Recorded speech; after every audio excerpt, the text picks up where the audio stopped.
Okay, so we are starting with the second lecture of this chapter which is called semiconductors. और semiconductors में मैंने अब तक जो पढ़ रखा है, सबसे पहले हमने कल देखा कि 1930s और 1940s के अराउंड सेमीकंडक्टर्स पहली बार डिस्कवर हुए थे और जो मेन एलिमेंटल सेमीकंडक्टर्स मेरे पास होते हैं वो होते हैं सिलिकॉन और जर्मेनियम। फिर उसके बाद मैंने देखा सेमीकंडक्टर्स बहुत जगह पे आजकल यूज होने लगे हैं। जैसे पहले अगर टीवी हम खोल के देखते थे उसके अंदर से एक बड़ी सी कैथोड रे ट्यूब निकल आती थी, वैक्यूम ट्यूब भी बोलते हैं उसको। तो अ, उसको बनाने का बहुत ज्यादा खर्च है, बहुत बड़ी होती है, उसके हीट अप होने का खर्च है। पहले जो टीवी आते थे तो वो पता नहीं या तो 3 महीने चलेंगे या फिर 1 साल चलेंगे, जैसे चाइना की चीजें होती है ना, वैसे चलते थे पहले के टीवी। लेकिन उसके बाद हमारे पास एसओपीज के द्वारा कुछ स्टैंडर्ड कंपनीज ने एलईडीज से टीवी बनाने स्टार्ट कर दिए। और सिमिलरली जो मेरे पास फोन है, लैपटॉप है, डिजिटल पेन है, जो मेरे पास बहुत सारे डिवाइसेस हैं, वो आजकल सेमीकंडक्टर्स से हम उसको बनाने लग गए हैं। राइट, इसलिए जो सेमीकंडक्टर्स है वो बहुत ज्यादा जरूरी होता है। फिर उसके बाद हमने कल कुछ डिफरेंस देखा था कंडक्टर्स में, इंसुलेटर्स में और सेमीकंडक्टर्स में, in terms of the conductivity and their resistivity. तो उसका हमने एक टेबल बनाया था जो कि हमने कल की क्लास में किया था। और आज की क्लास में जो हमको पढ़ना है that is energy bands in a crystal. Energy bands in a crystal, इसको समझने के लिए सबसे पहले तो हमको ये जो वर्ड है क्रिस्टल, इसको समझना पड़ेगा। Now what is a crystal? मान लो अगर मेरे पास कोई भी एटम है, किसी भी एटम की बात कर लेते हैं, हम सिलिकॉन की बात ही कर लेते हैं क्योंकि यहाँ पे हम सेमीकंडक्टर्स की बात कर रहे हैं। तो सिलिकॉन की एक बात करते हैं हम। मान लो सिलिकॉन का मेरे पास एक एटम है, तो सिलिकॉन का एटॉमिक नंबर इज 14। तो ये उसका न्यूक्लियस होगा, इसके अंदर 14 प्रोटॉन्स होंगे, फिर कुछ न्यूट्रॉन्स भी होंगे 14 15। फिर उसके बाद इसमें एक पहला शेल होगा जिसमें we will have 2 electrons. And then उसके बाद एक उसके बाहर वाला शेल होगा जिसमें वी विल हैव 8 इलेक्ट्रॉन्स। तो टोटल 10 हो गया अभी तक। फिर उसके बाद एक लास्ट वाला शेल होगा जिसको मैं बोलता हूं वैलेंस शेल। इस लास्ट वाले शेल को मैं बोलूंगा वैलेंस शेल। और इसमें जो इलेक्ट्रॉन्स होंगे उसको मैं बोल रहा हूं वैलेंस इलेक्ट्रॉन्स। मैंने इसको अलग कलर में मार्क किया क्योंकि आज हम बहुत सारी डिस्कशन जो है वो इसी की करेंगे, वैलेंस शेल की या फिर वैलेंस इलेक्ट्रॉन्स की। तो these are called valence electrons. ये वाला भी और ये वाला भी वैलेंस इलेक्ट्रॉन है। This one is also valence electron and finally this one is also valence electron. तो सिलिकॉन में वी हैव 4 वैलेंस इलेक्ट्रॉन्स। तो सिलिकॉन का एटॉमिक नंबर वाज 14 और हम देख रहे हैं कि इसके वैलेंस शेल में 4 इलेक्ट्रॉन है। तो मतलब ये क्या हो गया, ये कार्बन फैमिली का बंदा हो गया। This is from carbon family, right. इसी तरह से जर्मेनियम के बारे में देख लें हम। सो जर्मेनियम का एटॉमिक नंबर पता है किसी को? Atomic number of germanium is 32। So germanium का एटॉमिक नंबर होता है 32। तो अगर मेरे को जर्मेनियम का एक एटम बनाना है तो मैं कैसे बनाऊंगा? अंदर एक न्यूक्लियस होगा, इसमें 32 प्रोटॉन्स होंगे, 32 न्यूट्रॉन्स होंगे। और इसका जो पहला शेल होगा इसमें आई हैव 2 इलेक्ट्रॉन्स। जो दूसरा शेल होगा इसमें वी विल हैव 8 इलेक्ट्रॉन्स। तो टोटल कितने हो गए मेरे पास अभी? 10। जो तीसरा शेल होगा, किसी को याद है तीसरे शेल में कितने इलेक्ट्रॉन्स आ सकते हैं? सो पहले शेल में वी हैव 2 इलेक्ट्रॉन्स, दूसरे शेल में वी हैव 8 इलेक्ट्रॉन्स, तीसरे शेल में we will be having 18 electrons. So this is 1 2 3 4 5 6 7 8 9 10 11 12 13 14 15 16 17 and 18। तो यहां पे आ गए 18 इलेक्ट्रॉन्स। और उसके बाद जो लास्ट वाला शेल होगा, तो ये कितने हो गए total? 2 + 8 is equal to 10 10 plus 18 is equal to 28. तो 32 पूरे करने के लिए मेरे पास 4 इलेक्ट्रॉन्स बचे हैं, मतलब कि वैलेंस शेल में we will once again have 4 electrons, 1 2 3 and 4. These 4 electrons are once again called valence electrons. अब ये भी कार्बन के जैसा दिखता है। सबसे पहले एक छोटा सा कार्बन बना लें। कार्बन के अंदर कितने होंगे? 6 प्रोटॉन्स। पहले शेल में 2 इलेक्ट्रॉन्स, फिर दूसरे शेल में we will have 4 इलेक्ट्रॉन्स, 1 2 3 4. तो अगर हम सिलिकॉन को देखें, सिलिकॉन कार्बन जैसा ही दिखता है।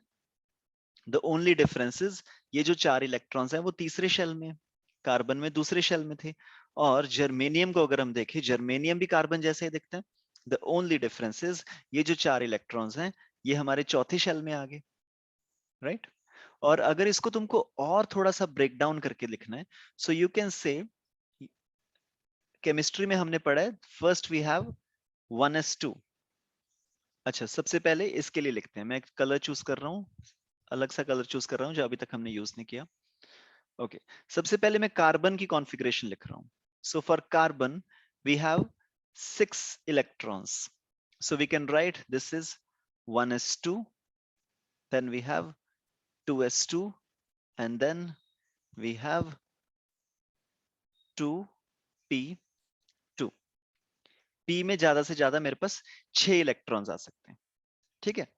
So these are different energy levels of carbon. उसके बाद सिलिकॉन का लिखें। ये सारी चीजें तुमने केमिस्ट्री में कर रखी होंगी। सिलिकॉन के लिए we have 1s2।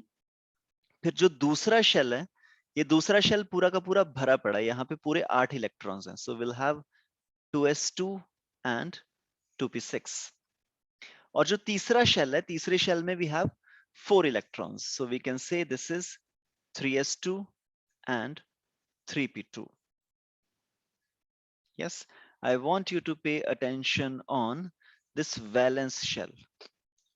2s2 2p2, this is 3s2 3p2। इसीलिए हम बोल रहे हैं कि ये सेम फैमिली के हैं। यस, सेम फैमिली के लोग वही होते हैं ना जो जिनका सरनेम सेम होता है, मतलब जिनके एंड वाली चीज सेम होती है। तो कार्बन और सिलिकॉन की भी एंड वाली चीज सेम है, तो हम बोल रहे हैं कि ये सेम फैमिली के हैं, राइट। अभी हम अगले वाला भी देख लेते हैं, germanium. So we have 1s2, फिर दूसरा शेल पूरा भरा पड़ा है, सो वी हैव 2s2 2p6। अब तीसरा वाला भी भरा पड़ा है, सो sp_d तीनों भरे पड़े होंगे, so we have 3s2 3p6 and we have 3d10। तो पहले में 2 इलेक्ट्रॉन्स, दूसरे में 8 इलेक्ट्रॉन्स, तीसरे में 18 इलेक्ट्रॉन्स, ये पूरा का पूरा भरा पड़ा है।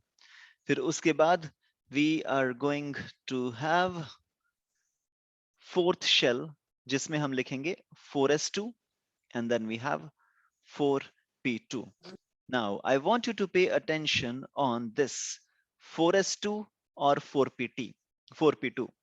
अब देखो ये भी उसी तरीके का बन गया ना, पीछे 4s2 और 4p2, ये था 3s2 3p2, ये 2s2 2p2, मतलब कि ये सारे के सारे सेम फैमिली के बंदे हो गए। और ये जो इस तरह के लोग होते हैं, यही सेमीकंडक्टर्स बनते हैं जिसके वैलेंस शेल में हमारे पास 4 इलेक्ट्रॉन्स होते हैं, ठीक है जी। तो लेकिन अब तुम सोच रहे होगे कि यार जो ऊपर मैंने टॉपिक लिख रखा है, टॉपिक तो हमने लिखा हुआ है energy bands in a crystal. ये पूरी की पूरी डिस्कशन जो हमने अभी की, इसमें ना तो कहीं ये शब्द आया एनर्जी बैंड, ना अभी तक ये शब्द आया क्रिस्टल। तो ये क्रिस्टल क्या होता है, सबसे पहले हम समझेंगे क्रिस्टल क्या होता है, उसके बाद हम देखेंगे एनर्जी बैंड्स क्या होते हैं। लेकिन उससे पहले हमें इतना समझ में आ गया कि ये जो हमारे पास बन गए, ये कार्बन की फैमिली वाले हमारे पास एटम्स आ गए। और ये जो एटम्स हैं ये आइसोलेटेड एटम्स हैं। फॉर एग्जांपल अगर मैं इसकी बात करूं, तो ये मेरे पास कार्बन का आइसोलेटेड एटम है। This is isolated atom of carbon. अगर मैं इसकी बात करूं, सो this is isolated atom of silicon. And the last one, ये जो हमारे पास पड़ा है, इसकी जो मैं पढ़ाई करूंगा तो ये है, this is isolated atom of germanium. तो ये सारे के सारे हमारे पास थे आइसोलेटेड एटम्स। लेकिन ऐसे बहुत सारे आइसोलेटेड एटम्स को जब मैं मिला दूं तो मेरे पास जो चीज बन के आती है उसको हम बोलते हैं क्रिस्टल। तो सबसे पहले हम क्रिस्टल की डेफिनेशन लिखते हैं। So what crystal is? Crystal is a group of isolated atoms. A group of isolated atoms, इसको हम बोलते हैं क्रिस्टल। ठीक है। अब तुम बोलोगे कि यार ग्रुप ऑफ एटम्स को तो हम कभी कभी मॉलिक्यूल बोलते हैं, पहले तो हमने मॉलिक्यूल सीखा था ये शब्द। लेकिन ये जो वर्ड क्रिस्टल होता है ना, क्रिस्टल हम नॉर्मली यूज करते हैं कार्बन, सिलिकॉन, जर्मेनियम, इस फैमिली के जो एटम्स है ना, जब ये मिलते हैं तब हम इनको बोलते हैं क्रिस्टल। क्योंकि जब ये मिलते हैं तो एक बहुत अच्छा सा शेप बन जाता है क्रिस्टल जैसा। चलिए देखते हैं इसको, ठीक है, किस तरह का शेप बनेगा। मान लो ये मेरे पास है एक सिलिकॉन का atom. Now this is an isolated atom. तो इसके वैलेंस शेल में वी हैव 4 इलेक्ट्रॉन्स। तो इस तरह से ये मेरे को 4 इलेक्ट्रॉन्स ऐसे दिख रहे होंगे, राइट? तो अभी मैं एक काम करता हूं, कुछ ना कुछ करके मैं इसको कॉपी करने की कोशिश करता हूं। So I will copy this and paste this. हो गया? Yes.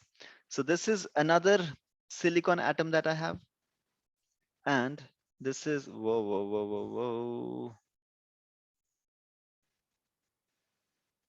this is down down down.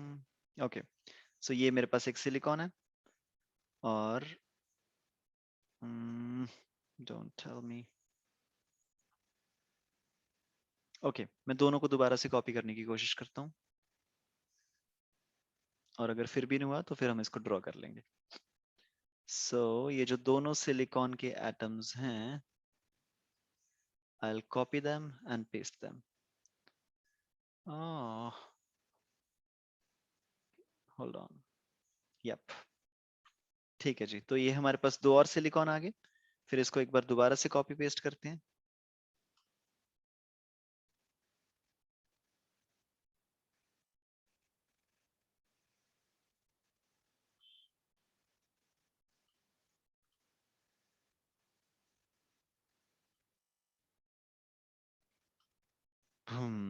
Okay, I am sorry for my art and craft skills. हम बना ही लेते हैं इसको, ठीक है। तो ये हमारे पास दो सिलिकॉन हो गए, and then we have one more silicon, and then we have one more silicon, and then we have another silicon. अब तुम देखो ये सबके वैलेंस शेल में हमारे पास चार चार इलेक्ट्रॉन्स हैं। Silicon silicon silicon silicon. मैं एक रो और बना देता हूँ नीचे। Silicon silicon silicon silicon silicon, electron electron electron electron. ठीक है जी। तो मेरे पास यहाँ पे 9 सिलिकॉन के एटम्स हैं। Now all of these 9 are isolated atoms. तो हम यहाँ पे बोल सकते हैं मेरे पास 9 आइसोलेटेड एटम्स हैं। अब यहाँ पे मेरे पास वैलेंस शेल में 4 इलेक्ट्रॉन्स हैं, लेकिन हमको कितने चाहिए? हमको चाहिए 8। तो ये वाला जो सिलिकॉन है, एक इलेक्ट्रॉन तो इससे शेयर कर लेगा। ये सिलिकॉन इस सिलिकॉन को बोलेगा ठीक है, मेरे वाला इलेक्ट्रॉन तुम ले लो, अपने वाला इलेक्ट्रॉन मेरे को दे दो, हम एक इलेक्ट्रॉन को शेयर कर लेते हैं। और इस तरह की जो शेयरिंग होती है जिसमें you share an electron, such a bond is called a covalent bond. ये केमिस्ट्री में भी याद है तुमको, है ना? तो ये एक इलेक्ट्रॉन राइट हैंड साइड पे शेयर कर लेगा, लेकिन एक इलेक्ट्रॉन ये लेफ्ट हैंड साइड पे भी शेयर करेगा, क्योंकि इसको अपने 8 पूरे करने हैं। और ये एक इलेक्ट्रॉन ऊपर भी शेयर करेगा, और ये एक इलेक्ट्रॉन नीचे भी शेयर करेगा। तो ये जो अपना बीच वाला सिलिकॉन है, ये तो हो गया ना पूरा। अब ये तो स्टेबल हो गया बढ़िया से। इसके पास 8 इलेक्ट्रॉन पूरे हो गए, 4 इसके अपने थे और 4 इसने शेयर कर ले कोवेलेंट बॉन्ड्स बना के। सिमिलरली बाकी सारे जो सिलिकॉन के एटम्स हैं, अब मैंने 9 ही बनाए हैं इसमें, ठीक है। लेकिन यहाँ पे ये जो क्रिस्टल होगा, क्रिस्टल में बहुत सारे सिलिकॉन के एटम्स होंगे, और ये जो सारे सिलिकॉन के एटम्स होंगे ये एक दूसरे के साथ चार चार कोवेलेंट बॉन्ड्स बना लेंगे। ये नीचे वाले के साथ भी एक ऐसा होगा, ये ऊपर वाले के साथ भी एक ऐसे बनाएगा, ये लेफ्ट वाले के साथ भी बनाएगा। इमेजिन कर लो तुम लेफ्ट में भी है, ठीक है, सिलिकॉन। ये बहुत सारे सिलिकॉन एटम्स होंगे यहाँ पे हमारे पास ऐसे। एंड हर सिलिकॉन एटम अपने आसपास के 4 सिलिकॉन एटम से एक कोवलेंट बॉन्ड बना लेगा। अब तुम इस स्ट्रक्चर को बड़ी ध्यान से देखो, ये स्ट्रक्चर एक बहुत ही वेल डिफाइंड स्ट्रक्चर बन गया, राइट? ये ऐसे कुछ उखड़ा पुखड़ा सा नहीं पड़ा है, ये पूरा डिफाइंड स्ट्रक्चर है। This is a group of isolated atoms. और ये क्योंकि स्ट्रक्चर इतना बढ़िया बन गया, तो ऐसे एटम्स के लिए, कार्बन के लिए, सिलिकॉन के लिए या फिर जर्मेनियम के लिए, हम इसको बोलते हैं कि ये जो चीज हमारे पास आ गई, this is a crystal. This is a crystal, right? तो सबसे पहले तो तुम क्रिस्टल के बारे में थोड़ा सा लिख लो। Crystal is a group of isolated atoms. Crystal is a group of isolated atoms. और क्रिस्टल हमारा दिखता किस तरह से? ये कार्बन का क्रिस्टल बन सकता है, सिलिकॉन का बन सकता है, जर्मेनियम का बन सकता है क्रिस्टल। और ये दिखता कुछ इस तरह से जो हमने बनाया अभी क्रिस्टल, राइट? लेकिन अभी तुम्हारे दिमाग में दोबारा से ये क्वेश्चन आ रहा होगा कि हमारा टॉपिक तो था energy bands in a crystal. हमें पढ़ना था energy bands in a crystal के बारे में। हमने ये तो देख लिया कि क्रिस्टल क्या होता है, क्रिस्टल तो हमने समझ लिया, लेकिन अब energy bands in a crystal ये क्या होता है? चलिए हम इसको समझते हैं, ठीक है? तो इसको समझने के लिए हमको थोड़ा सा वापस आना पड़ेगा चैप्टर नंबर 8, एटम्स। एटम्स के चैप्टर नंबर 8 में हमने एक चीज पढ़ी थी, Bohr's atomic model. Bohr atomic model में मैंने देखा कि जो भी एटम्स होते हैं उनका जो पहला शेल होता है, पहले शेल में we have this energy which is negative 13.6 electron volt. फिर उसके बाद जो दूसरा शेल होता है उसकी एनर्जी कितनी होती है? Negative 13.6 divided by 4। तो ये मेरे पास आ जाएगा -3.4 इलेक्ट्रॉन वोल्ट। और फिर उसके बाद जो मेरा तीसरा शेल होता है, इसकी एनर्जी होती है नेगेटिव 13.6 डिवाइडेड बाय 9। तो ये आ जाएगा -1.5 इलेक्ट्रॉन वोल्ट। अगर मैं और ज्यादा आगे जाऊं, फोर्थ शेल में I will have energy negative 0.85 electron volt. तो अगर तुम ध्यान से देखो, जितना हम न्यूक्लियस से दूर जाते जा रहे हैं उतना मेरे इलेक्ट्रॉन की एनर्जी बढ़ती जा रही है, ठीक है? तो बोहर ने हमको बोला था, बोहर ने बोला था कि किसी भी इलेक्ट्रॉन की जो एनर्जी होती है जो कि एक पर्टिकुलर शेल में रिवॉल्व कर रहा है, लेट्स से एक इलेक्ट्रॉन है जो थर्ड शेल में रिवॉल्व कर रहा है, तो उसकी एनर्जी होगी -1.5 इलेक्ट्रॉन वोल्ट। अब वो इलेक्ट्रॉन चाहे यहाँ पे, इसकी एनर्जी भी होगी -1.5 इलेक्ट्रॉन वोल्ट। अगर यहाँ पे कोई इलेक्ट्रॉन है, इसकी भी एनर्जी होगी -1.5 इलेक्ट्रॉन वोल्ट। अगर कोई फोर्थ शेल में, अगर फोर्थ शेल में कोई इलेक्ट्रॉन है, तो इसकी एनर्जी होगी नेगेटिव 0.85 इलेक्ट्रॉन वोल्ट। तो ये हमको बताया था बोहर में। लेकिन Bohr's atomic model, Bohr's atomic model is only true for an isolated atom। ये जो हमारा आइसोलेटेड एटम था ना, ये हमने सिंगल सिंगल एटम्स बनाए हैं। सो ये सिंगल सिंगल एटम्स के लिए ही बोहर का जो एटॉमिक मॉडल है कि ये वाले शेल में इतनी एनर्जी होगी, ये सिर्फ आइसोलेटेड एटम्स के लिए ही ट्रू था, राइट? लेकिन एक ग्रुप में क्या होता है? अब एक ग्रुप में क्या होगा? अब मैं दो छोटे छोटे सिलिकॉन के एटम्स लेके तुमको दिखा रहा हूं। ये मान लो एक सिलिकॉन का आइसोलेटेड एटम, तो इसके पहले शेल में एनर्जी होगी -13.6 इलेक्ट्रॉन वोल्ट। इसके दूसरे शेल में एनर्जी होगी -3.4 इलेक्ट्रॉन वोल्ट। इसके तीसरे शेल में एनर्जी होगी -1.5 इलेक्ट्रॉन वोल्ट। ये तो हो गया एक आइसोलेटेड एटम, इसके लिए तो बोहर का एटॉमिक मॉडल चल जाएगा। अब इसी तरह से मान लो हमारे पास एक और एटम है। हम एक बार दोबारा से कॉपी करने की कोशिश करते हैं इसको। So, okay, all right. So you copy this and you paste this. अब इसको उठा के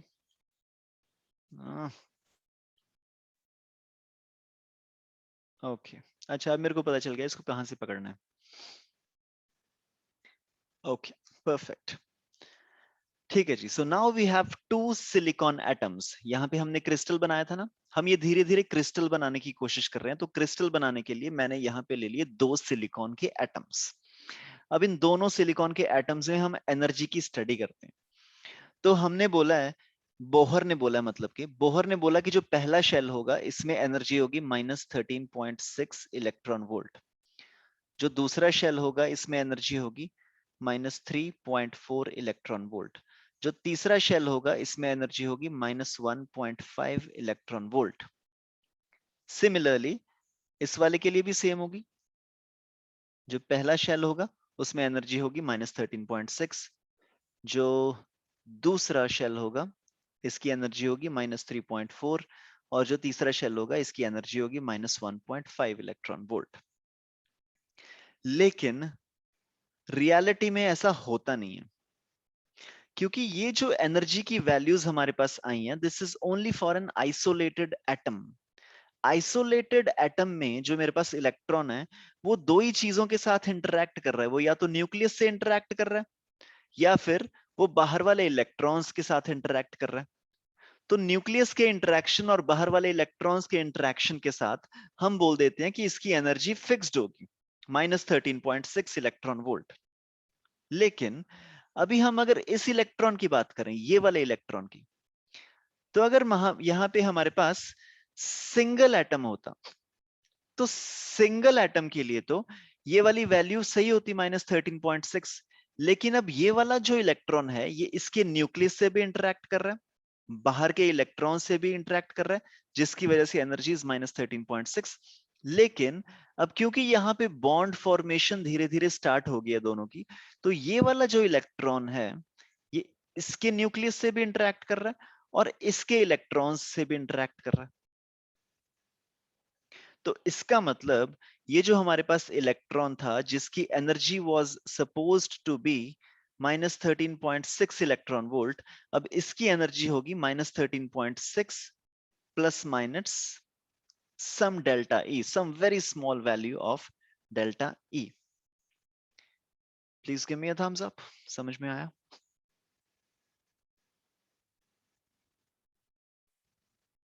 Okay. Everybody else, क्या ये समझ में आया या मैं इसको रिपीट करूं? If you want me to repeat this, you can unmute yourselves and let me know. थोड़ा सा कॉम्प्लिकेटेड है ये। सो नाउ हमने जो बोहर एटॉमिक मॉडल पढ़ा था, बोहर एटॉमिक मॉडल के अकॉर्डिंगली इसकी एनर्जी होनी चाहिए थी -13.6। ओह, मुझे अपने आप को छोटा करना पड़ेगा, तुम्हें दिखाई नहीं दे रहा और किसी ने बताया भी नहीं। चलो जी, आइंस्टाइन भाई साहब को भी नीचे कर देते हैं, ऊपर ले जाते हैं इनको। ओके, तो जो एनर्जी आ गई एक इलेक्ट्रॉन की वो -13.6 से थोड़ी सी ज्यादा होगी, राइट? और सिमिलरली जो यहाँ पे दूसरा इलेक्ट्रॉन है इसकी एनर्जी भी -13.6 इलेक्ट्रॉन वोल्ट से थोड़ी सी ज्यादा होगी।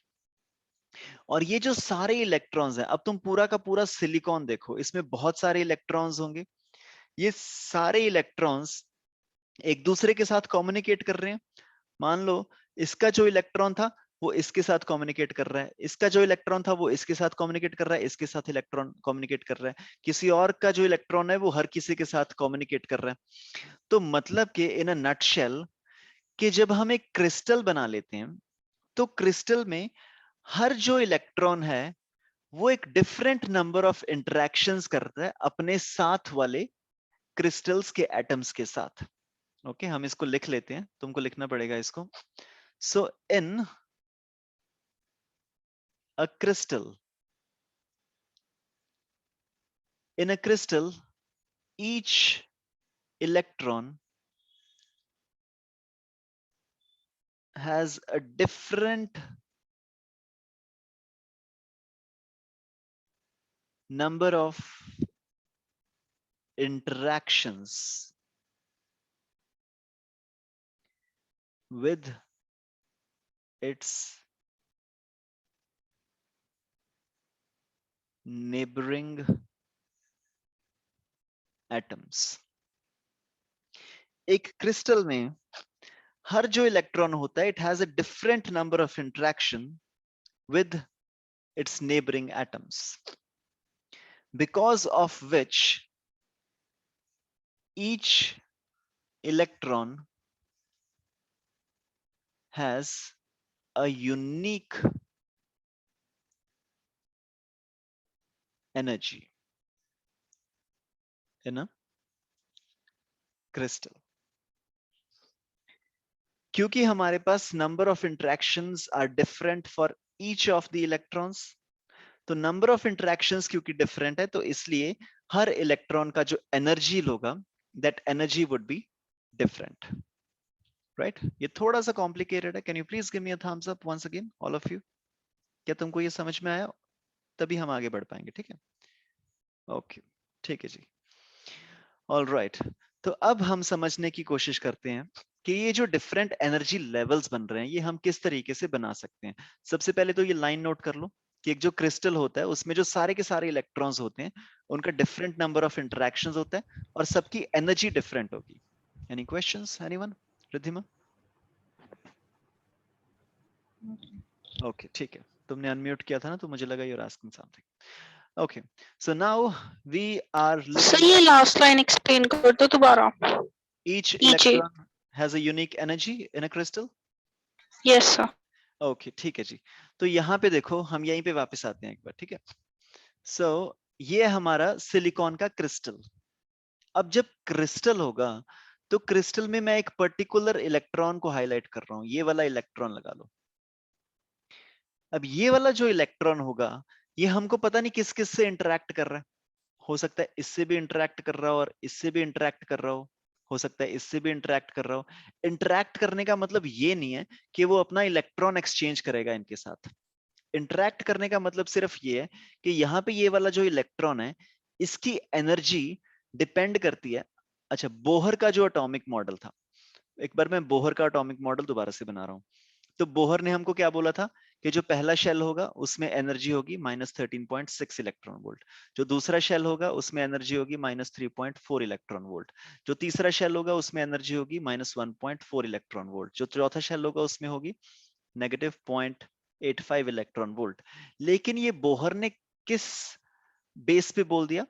बोहर को लगता था, बोहर ने ये सिर्फ एक एटम की स्टडी की, एक आइसोलेटेड एटम की स्टडी की. आइसोलेटेड एटम में जब कोई भी इलेक्ट्रॉन होता है, ये वाला, अब या ये तो न्यूक्लियस से इंटरेक्ट करता है या फिर बाहर वाले इलेक्ट्रॉन से इंटरेक्ट करता है. दो ही चीजें होती हैं इंटरेक्ट करने के लिए. तो इसके बेस पे बोहर ने बता दिया कि भाई ये जो पहला इलेक्ट्रॉन होगा, इसकी एनर्जी होगी -13.6 इलेक्ट्रॉन वोल्ट. लेकिन अब जब ये वाला एटम किसी और एटम के साथ इंटरेक्ट करने की कोशिश करेगा, तो अब क्या होगा? इंटरेक्ट करने की कोशिश करेगा मतलब अब हम क्रिस्टल बनाने की कोशिश कर रहे हैं. अब ये एटम से मॉलिक्यूल बनने जा रहा है. तो इस केस में क्या होगा? ये वाला जो हमारा इलेक्ट्रॉन है, इससे तो इंटरेक्ट कर ही रहा है न्यूक्लियस से, और इसके इलेक्ट्रॉन से भी इंटरेक्ट कर रहा है. अब ये इसके न्यूक्लियस से भी इंटरेक्ट कर रहा है, इसके इलेक्ट्रॉन से भी इंटरेक्ट कर रहा है, और यहाँ पे कोई और सिलिकॉन आएगा, इसके न्यूक्लियस से भी इंटरेक्ट करेगा, यहाँ पे कोई और सिलिकॉन आएगा, इसके न्यूक्लियस से भी इंटरेक्ट करेगा. तो जो इसकी एनर्जी होगी वो -13.6 नहीं बचेगी, इसकी एनर्जी हो जाएगी लेट्स से -13.5 इलेक्ट्रॉन वोल्ट, थोड़ी सी चेंज होगी. फिर यहाँ पे मान लो हमारे पास एक और इलेक्ट्रॉन है, इसकी एनर्जी भी होनी तो चाहिए थी -13.6, लेकिन अब ये इससे भी इंटरेक्ट कर रहा है, इससे भी कर रहा है, अपने न्यूक्लियस से भी कर रहा है, इससे भी कर रहा है, इससे भी कर रहा है, इससे भी कर रहा है, और इसकी जो एनर्जी हो जाएगी वो हो जाएगी -13.7 इलेक्ट्रॉन वोल्ट. ये कम भी हो सकती है, ज्यादा भी हो सकती है, डिपेंडिंग अपॉन. अगर तुम न्यूक्लियस से इंटरेक्ट कर रहे हो तो तुम्हारी पोटेंशियल एनर्जी बढ़ जाएगी. हमने सीखा था ना, K Q1 Q2/R. If Q1 is positive, Q2 is positive, तो तुम्हारी पोटेंशियल एनर्जी बढ़ जाएगी. लेकिन अगर Q1 पॉजिटिव है, Q2 नेगेटिव है, तो तुम्हारी पोटेंशियल एनर्जी कम हो जाएगी. वो सारा लॉजिक तुम लगा सकते हो अपने आप. बट द थिंग इज, अब ये जो सारे इलेक्ट्रॉन्स हैं, each electron will interact with each electron will interact with a unique number of atoms. हर जो इलेक्ट्रॉन होगा उसकी एक यूनिक नंबर ऑफ इंटरेक्शंस होंगी, जिसकी वजह से हर इलेक्ट्रॉन की एक यूनिक एनर्जी निकल के आएगी मेरे पास, जिसकी वजह से हर इलेक्ट्रॉन की एक यूनिक एनर्जी निकल के आएगी, right? So this is the basis of energy bands in a crystal.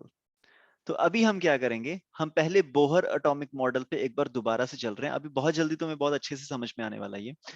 तो बोहर एटॉमिक मॉडल ने हमको क्या बताया था, अभी हम मान लो एक एग्जांपल ले लेते हैं किसी भी एटम की, सोडियम की ले लेते हैं। Sodium is atomic number is 11। NCERT में इसी की एग्जांपल दिया तो मैं इसी को उठा रहा हूं। तो एटॉमिक नंबर 11 है, मतलब कि इसकी कॉन्फ़िगरेशन क्या हो जाएगी, 1s2 and then we have 2s2 2p6। कितने इलेक्ट्रॉन्स होंगे, 10, and then we are left with 3s1। तो इसमें मेरे पास जो सबसे पहले वाले इलेक्ट्रॉन्स होंगे 1s2, ये 1s इलेक्ट्रॉन्स का लेट्स से एनर्जी लेवल है, this is the energy of 1s electrons, right? And then let's say we have the next energy band, this is the energy of 2s electrons, and then let's say we have 2p electrons, this is the energy of electrons in the 2p shell, and then finally we have let's say 3s में है जो electrons, उनकी energy है मान लो हमारे पास ये सबसे ऊपर। अब मैं सीक्वेंस में बना रहा हूं क्योंकि 3s की जो एनर्जी है that will be maximum. Energy बढ़ती जाती है ना जब हम ऊपर जाते हैं, यहाँ पे भी हमने देखा था सबसे अंदर वाला जो शेल होता है उसकी एनर्जी सबसे कम होती है, नेगेटिव में सबसे ज्यादा, मतलब एनर्जी सबसे कम है। नेक्स्ट वाला जो है उसकी एनर्जी उससे एनर्जी ज्यादा है, नेक्स्ट वाले की एनर्जी उससे भी ज्यादा है, नेक्स्ट वाले की एनर्जी उससे भी ज्यादा है। दैट इज व्हाई 1s वाले की एनर्जी सबसे कम बनाई है मैंने, इसको तुम E1 मान लो। फिर उसके बाद वी हैव 2s की energy, then we have 2p की energy, then we have 3s की एनर्जी। तो ये इस तरह से हमारे पास बैंड्स इस तरह से हमारे पास डिफरेंट एनर्जी लेवल्स बन के आ गए। लेकिन ये तो सारी कहानी है एक सिंगल एटम की, एक सिंगल एटम में मेरे पास इस तरह से लेवल बन के आएंगे। लेकिन अब जब मैं क्रिस्टल बना दूंगा Na के, अगर मेरे पास बहुत सारे Na आ गए, इस Na के अराउंड एक और Na आ गया, और उसके अराउंड एक और Na आ गया, उसके अराउंड एक और Na आ गया, उसके अराउंड एक और Na आ गया, now we have different sodium atoms. अब ये सारे इसके सारे सोडियम एटम्स इंटरैक्ट करेंगे एक दूसरे के साथ। तो ये जो 3s की एनर्जी होनी चाहिए थी, अब ये 3s की एनर्जी इतनी नहीं बढ़ेगी, थोड़ी सी इससे ज्यादा हो जाएगी, किसी ना किसी एटम में थोड़ी सी इससे ज्यादा हो जाएगी, किसी ना किसी एटम में थोड़ी सी इससे कम भी हो सकती है, किसी और एटम में एग्जैक्टली सेम भी रह सकती है, किसी और एटम में थोड़ी सी और ज्यादा हो सकती है, किसी और एटम में थोड़ी सी और कम हो सकती है, किसी और एटम में थोड़ी सी और ज्यादा हो सकती है, डिपेंडिंग अपॉन कि कितने एटम्स के साथ वो इंटरेक्ट कर रहा है। We can have multiple values of energy for an electron in 3s shell.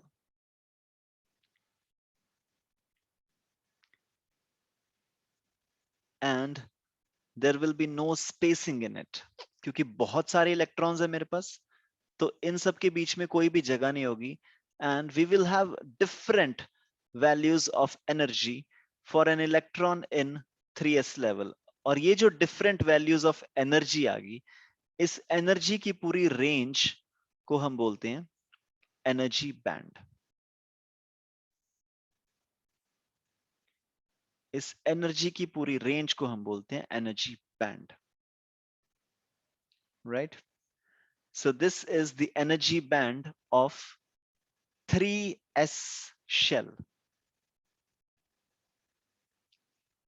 This is the energy band of 3s shell. देखो 3s में जो इलेक्ट्रॉन था उसकी एनर्जी वैसे तो बोहर के मॉडल के हिसाब से फिक्स्ड एनर्जी होनी चाहिए थी, मान लो 16 जूल, ठीक है, मैं ऐसी रैंडम एग्जांपल ले रहा हूं।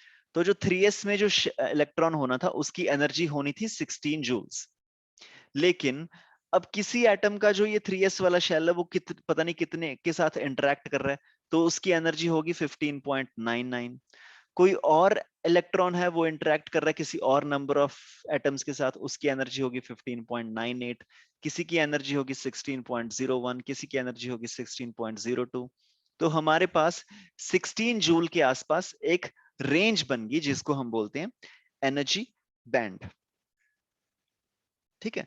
सिमिलरली जो अंदर वाले शेल्स हैं, ये तो बाहर वाले शेल की बात होगी 3s वाले की, जो अंदर वाला शेल है 2p, तो ये 2p वाला भी इंटरेक्ट करेगा अपने आसपास, 2p वाला भी इंटरेक्ट करेगा बाकी सब लोगों के साथ, लेकिन 2p वाला थोड़ा सा कम इंटरेक्ट करेगा क्योंकि 2p वाला बाहर नहीं है, 2p वाला थोड़ा सा अंदर है ना, न्यूक्लियस के पास है, तो अपने आसपास के एटम्स के साथ वो थोड़ा सा कम इंटरेक्ट करेगा। इसकी वजह से जो इसका एनर्जी बैंड बनेगा वो थोड़ा सा छोटा बनेगा। This is the energy band of 2p।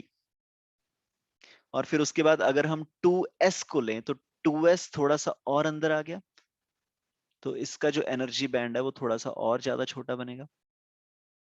Interact तो ये भी करेगा अपने आसपास वाले एटम्स के साथ, लेकिन ये उतना ज्यादा इंटरैक्ट नहीं करेगा, तो इसकी वजह से will have energy band of 2s जो कि 2p से भी छोटा होगा।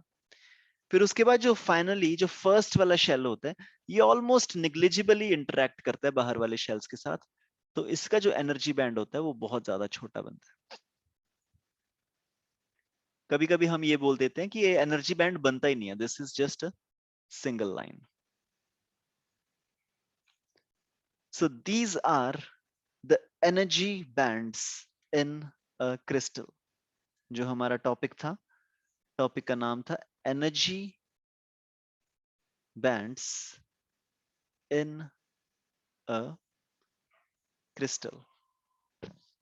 तो ये हमारे पास अलग अलग क्रिस्टल के अंदर एनर्जी बैंड्स बन के आ गए। यहाँ पे तुम लिख सकते हो, ये जो इनर मोस्ट जो हमारा कोर होता है ना, इनर मोस्ट जो शेल होता है, this nearly is unaffected by the neighboring atoms, so you can write the innermost shell is nearly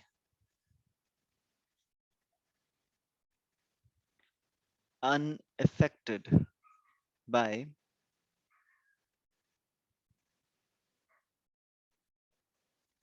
the neighboring atoms। अब क्योंकि अंदर वाला जो शेल है वो ज्यादा इंटरेक्ट कर नहीं रहा बाहर वाले शेल्स के साथ, इसलिए इसकी एनर्जी में ज्यादा हमको फर्क पड़ा नहीं है। Okay okay, just take a few minutes, you can note this down, इसको लिख लो बड़े अच्छे से, फिर हम उसके बाद इससे अगले वाला टॉपिक करेंगे।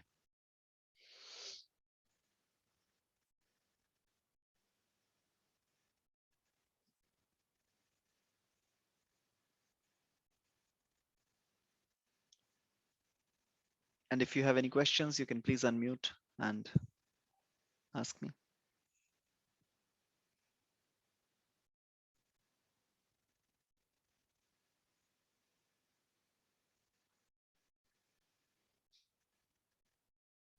Okay, please give me a thumbs up. समझ में आ रहा है ना? ऐसा तो नहीं है कि कुछ भी नहीं पता चल रहा। Okay. थोड़ा सा विजुलाइज करना पड़ेगा तुमको कि जब एटम्स हैं वो ग्रुप में आ जाएंगे, क्रिस्टल बन जाएगा, तो वो एटम्स एक दूसरे के साथ इंटरेक्ट करेंगे। तो एटम्स जब इंटरेक्ट करेंगे तो थोड़ी थोड़ी सी एनर्जी उनकी ज्यादा होनी स्टार्ट हो जाएगी या फिर कम होनी स्टार्ट हो जाएगी। तो इसी वजह से हमको एक एनर्जी बैंड मिलता है, instead of an energy level हमको एक एनर्जी का पूरा बैंड मिलता है।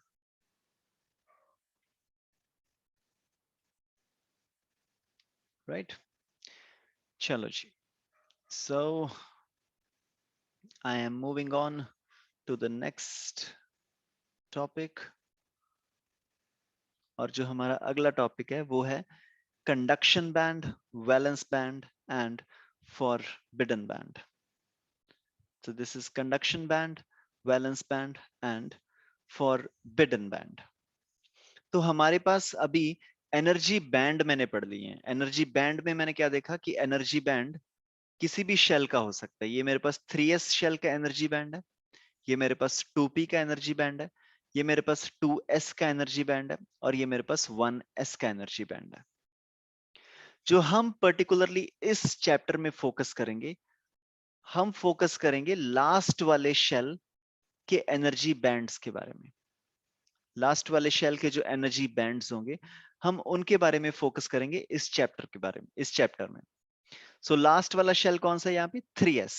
एक बार मैं अपनी एग्जांपल बदल रहा हूं, मैं सिलिकॉन लेता हूं क्योंकि हमें सारी पढ़ाई सिलिकॉन के बारे में करनी है। So let's talk about silicon 14। तो सिलिकॉन 14 में कॉन्फ़िगरेशन देख लें। पहले हमारे पास होता है 1s2, फिर उसके बाद होता है 2s2, then we have 2p6। So total कितने हो गए अभी तक? 10। एंड अब इसके बाद मैं अपना एक बार कलर चेंज कर रहा हूं ताकि तुमको पता चल जाए। अभी जो मैं आगे लिख रहा हूं, this is the valence shell. 3s2, 3p2, 3s2 and 3p2। यहां तक कितने इलेक्ट्रॉन्स हो चुके थे मेरे पास? 10। वैलेंस शेल जो है, वैलेंस शेल में मेरे पास कितने इलेक्ट्रॉन्स हैं? 4। Okay, now this is 3s2 and 3p2। Okay, now अब एक बार हम एक काम करते हैं। ये जो सिलिकॉन है, सिलिकॉन के एनर्जी गैप्स बना लें, एक बार एनर्जी बैंड्स बना लें।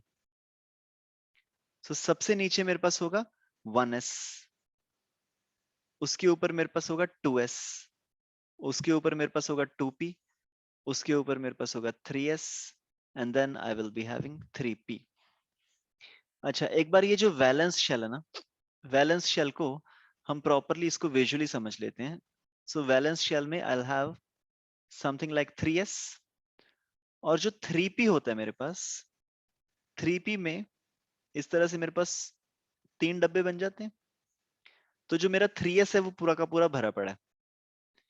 जो 3p है उसमें as of now I only have 2 electrons. ये जो 3p में अभी पूरी की पूरी जगह खाली पड़ी है इलेक्ट्रॉन्स के आने के लिए। अच्छा, फर्स्ट ऑफ ऑल, क्या तुमको ये समझ में आ रहा है? केमिस्ट्री में कर रखे है ना ये सब कुछ? ये सब मैं क्या बना रहा हूँ, कॉन्फ़िगरेशन वगैरह, 3s2, 3p6। Can you please give me a thumbs up? Yes, sir. Okay, perfect.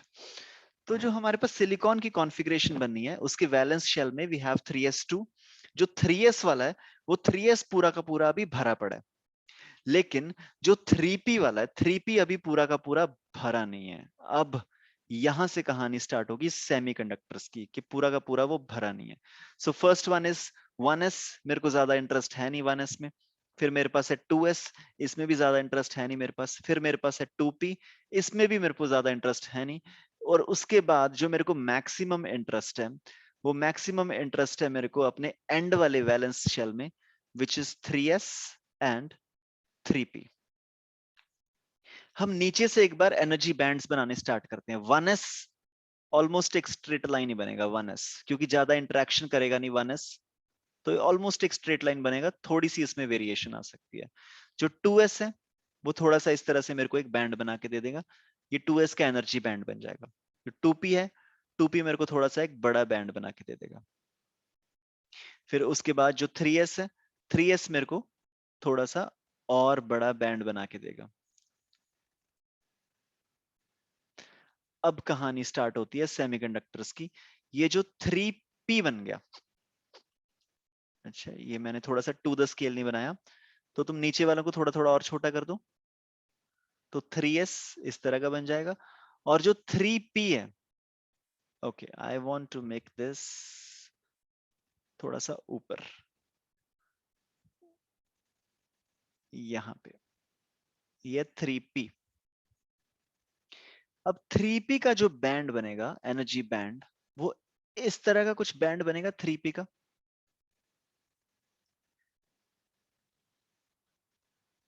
3p shell का एनर्जी बैंड कुछ इस तरह का बनेगा। एक बार मैं दोबारा से रिपीट कर रहा हूं, एनर्जी बैंड होता क्या है? जो सारे के सारे सिलिकॉन के एटम्स होने थे मेरे पास क्रिस्टल में, सबकी एनर्जी मैं इतनी एक्सपेक्ट कर रहा था। यहां पे मैं लिख देता हूं, एक एनर्जी की वैल्यू लिख देता हूं E1। सारे इलेक्ट्रॉन्स जो 3p शेल में आने वाले थे, मैं एनर्जी उनकी एक्सपेक्ट कर रहा था E1।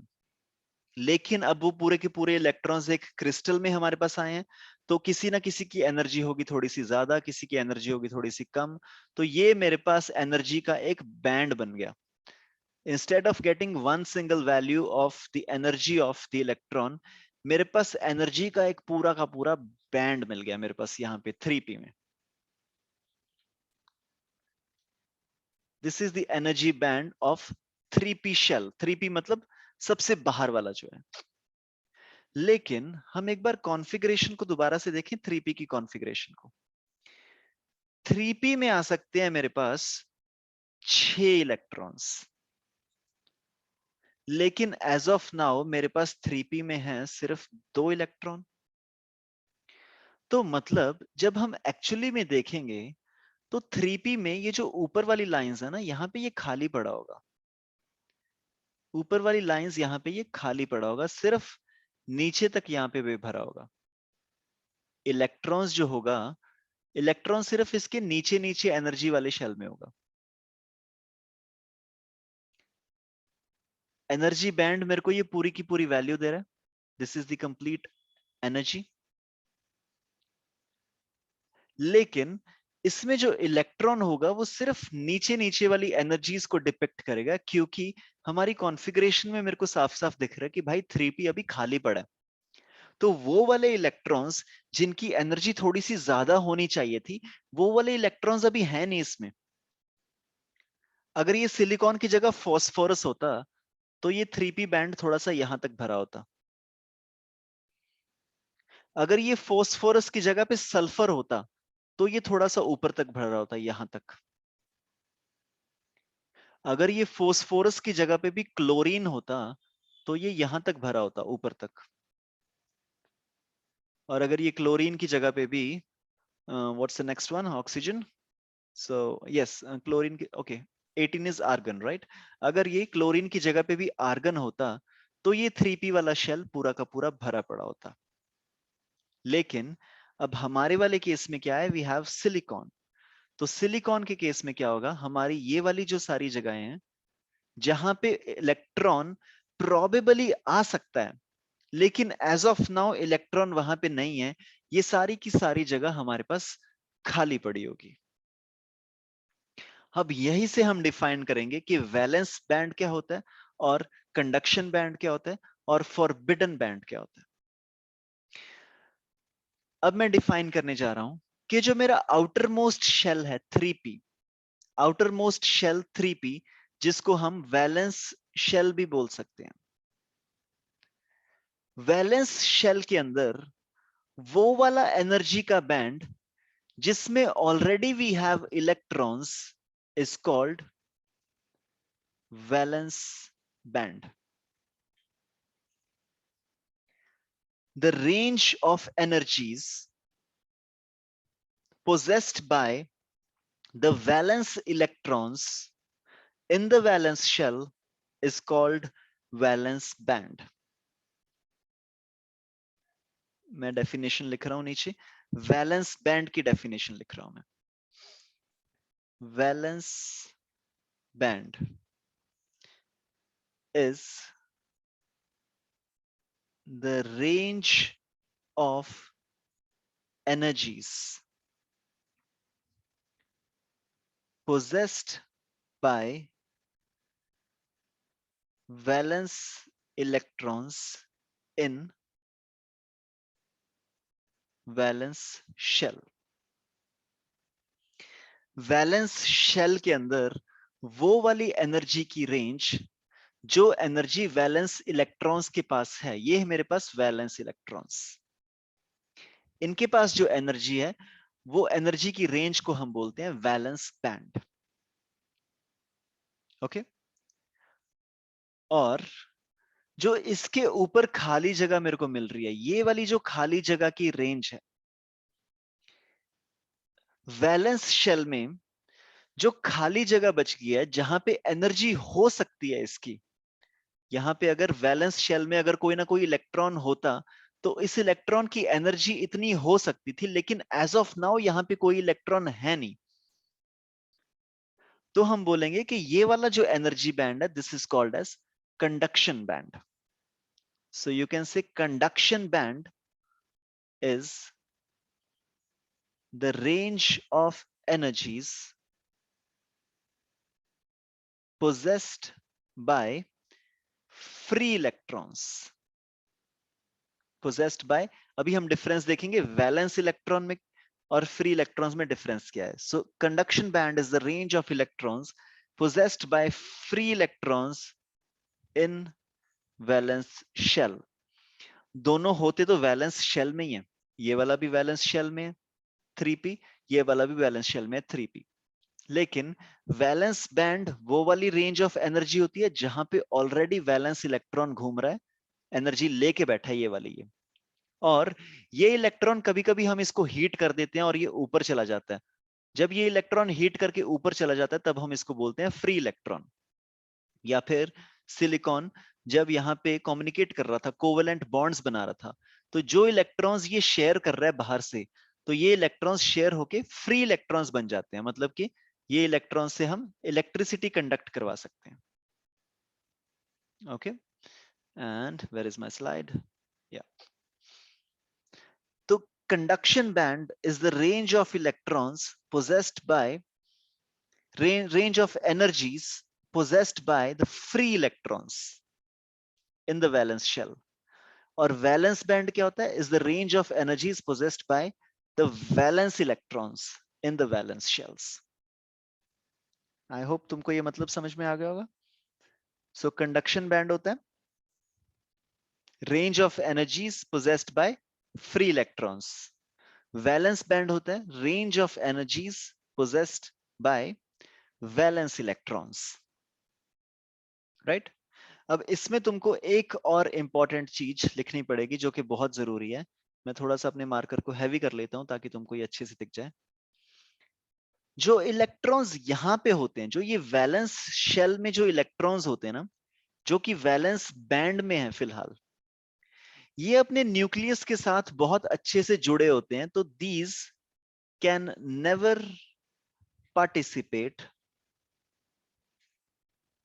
इन कंडक्टिंग इलेक्ट्रिसिटी. वैलेंस बैंड के जो इलेक्ट्रॉन्स होते हैं, they never participate in conducting electricity. मतलब कि ये ऐसा नहीं है कि ये इलेक्ट्रॉन कहीं बाहर भाग जाएंगे. लेकिन ये जो कंडक्शन बैंड के इलेक्ट्रॉन्स होते हैं, कंडक्शन बैंड के इलेक्ट्रॉन्स होते हैं, these electrons they always participate in conducting electricity. Valence shell के इलेक्ट्रॉन्स कभी इलेक्ट्रिसिटी में पार्टिसिपेट नहीं करते, लेकिन कंडक्शन बैंड के इलेक्ट्रॉन्स हमेशा पार्टिसिपेट करते हैं conductor in conduction of electricity. और अब हम अपनी लास्ट स्लाइड पे आ रहे हैं जहां पे हम पढ़ेंगे what is forbidden energy gap. Forbidden energy gap तुमको नाम से समझ में आ रहा होगा. फॉरबिडन का मतलब क्या होता है? जहां पे मनाही होती है किसी चीज की. ठीक है, किसी किसी प्रॉपर्टी पे लिखा होता है ना that this is not a public property, you know just coming inside this property is forbidden. Forbidden का मतलब क्या है कि यहाँ पे तुम आ नहीं सकते. एनर्जी गैप का मतलब है अ रेंज ऑफ एनर्जीज. मतलब कि हमको एक ऐसी रेंज मिलेगी एनर्जीज की जहां पे इलेक्ट्रॉन कभी जा नहीं सकता. तो इसको समझने के लिए मैं अभी वैलेंस शेल के एनर्जी बैंड्स बना रहा हूं. सो वैलेंस शेल में ये मान लो मेरे पास सबसे नीचे this is the valence band, and then ऊपर आई हैव कंडक्शन बैंड.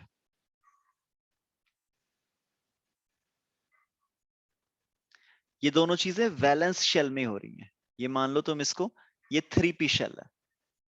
तो इसमें जो नीचे वाली एनर्जीज हैं इसको हम बोलते हैं वैलेंस बैंड. जो ऊपर वाली सेट ऑफ एनर्जीज है इसको हम बोलते हैं कंडक्शन बैंड. दोनों में डिफरेंस क्या है? यहां पे बहुत सारे इलेक्ट्रॉन्स घूम रहे हैं. This energy range is possessed by electrons which are actually present there in the atom, in the atoms of crystal. लेकिन ये कंडक्शन बैंड जस्ट एक सेट ऑफ एनर्जी है. यहां पे फिलहाल हमारे पास कोई इलेक्ट्रॉन है नहीं, unless and until we heat one of these electrons and this electron jumps to this place and becomes a free electron. So valence electron jumps to the conduction band and becomes a free electron. और इन दोनों के बीच में हमारे पास एक जगह होती है जहां पे इलेक्ट्रॉन कभी हो नहीं सकता.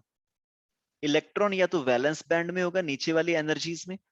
जब हम इस इलेक्ट्रॉन को हीट कर देंगे तो वो जंप मार के कंडक्शन बैंड में चला जाएगा. कंडक्शन बैंड में this electron can participate in conduction of electricity. जो बीच में हमारे पास जगह बन गई इसको हम बोलते हैं forbidden energy gap. In short we write this as EG. So forbidden energy gap is that range of energies which is forbidden for the electron of a valence shell to move into. अगर तुमको लिखना है तुम इसको लिख सकते हो. Let me change my pen once again. So you can say forbidden energy gap is the range of energies in which valence electron is prohibited to go.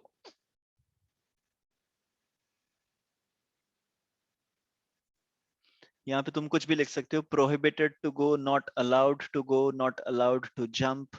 The thing is कि ये जो forbidden energy gap है इसमें तुम्हारा जो electron है वो valence shell से जंप मार के इस वाले बैंड में नहीं आ सकता. उसको सीधा ऊपर जाना पड़ेगा कंडक्शन बैंड के अंदर. All right. So this was basically all in today's class. हमने आज की क्लास में क्या क्या पढ़ा हम एक बार दोबारा से रिवाइज कर रहा हूँ शुरू से लेके एंड तक. तो सबसे पहले हमने देखा कि जो सिलिकॉन होता है सिलिकॉन अपने क्रिस्टल्स बना लेता है. Silicones can make crystals like this. सबसे उससे भी पहले मैंने क्या देखा कि हमारे पास इस तरह से एटम्स होते हैं. तो ये हमारा कार्बन का एटम है. उसके बाद ये मेरा सिलिकॉन का एटम है. Where is my highlighter? So this is my carbon का isolated atom and this is silicon का आइसोलेटेड एटम. फिर उसके बाद नीचे मैंने बनाया जर्मेनियम का आइसोलेटेड एटम. तो तीनों मैंने देखे इनका आउटर मोस्ट कॉन्फ़िगरेशन सेम था. सबके वैलेंस शेल में 4-4 इलेक्ट्रॉन्स थे. मतलब ये सारे के सारे बंदे कार्बन फैमिली को बिलोंग करते हैं. और जब कोई भी चीज एक आइसोलेटेड एटम में होता है तो उसकी एनर्जी की एक पर्टिकुलर वैल्यू होती है हमारे पास जो हमको बोहर एटॉमिक मॉडल ने दी थी. बोहर ने हमको बोला था कि पहले शेल में एनर्जी होगी -13.6, दूसरे शेल में एनर्जी होगी -3.4, तीसरे शेल में एनर्जी होगी -1.5, चौथे शेल में एनर्जी होगी -0.85. लेकिन ये बोहर एटॉमिक मॉडल वाली बात तब फेल हो जाती है जब हमारे एटम्स आपस में इंटरैक्ट करना स्टार्ट कर देते हैं. जब ये सारे एटम्स आपस में इंटरैक्ट करना स्टार्ट कर देते हैं उसके बाद क्या होगा जो एनर्जी होती है एनर्जी मेरे पास चेंज होनी स्टार्ट हो जाती है.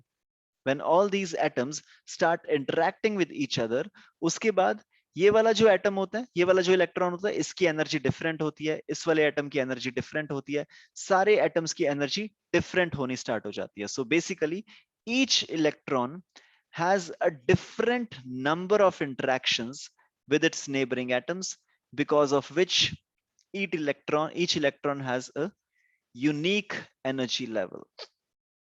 अब क्योंकि मेरे पास एनर्जी लेवल यूनिक बन गया तो अब मेरे पास एक पूरा का पूरा एनर्जी का बैंड मिल जाएगा इस तरीके से.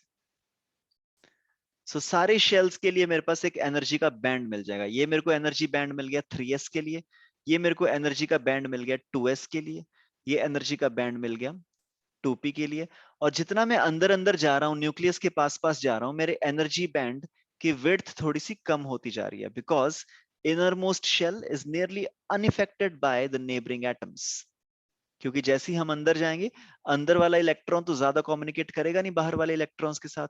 इसकी वजह से ये जो एनर्जी है हमारे पास बैंड की जो विड्थ है वो बैंड की विड्थ थोड़ी थोड़ी अंदर अंदर जाती हमारे पास कम होती जाएगी. राइट.